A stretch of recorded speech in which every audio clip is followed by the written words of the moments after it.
In today's video, I will teach you how to automatically forward emails in Microsoft Outlook.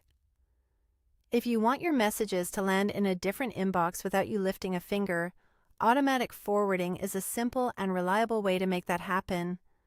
This walkthrough focuses on Outlook on the web, which is what most work and school accounts use in a browser. Before we begin, make sure you're signed in and that forwarding is allowed by your organization, since some workplaces restrict it for security reasons. Start by opening the Settings menu. Look to the top right corner of Outlook for the gear icon and click it. This opens a quick settings panel. If you don't immediately see what you need, that's fine. We're heading to the Mail section that contains your forwarding options. Next, go to Mail, then Forwarding. In many layouts, you'll find Forwarding under the Mail category in the full settings view. If it's not visible at first glance, expand the settings or search for Forwarding in the settings search bar. You'll know you're in the right place when you see the forwarding toggle and a field to enter an address. Now, enable forwarding by checking the option to turn it on.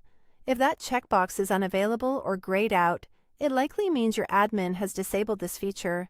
Otherwise, once enabled, you can enter the destination email address where you want your messages to go. Type carefully. Forwarding usually sends to one address, and typos can send your mail into the void. Choose an account you check regularly, and that complies with your organization's policies. You'll also see a choice to keep a copy of forwarded messages in your Outlook inbox.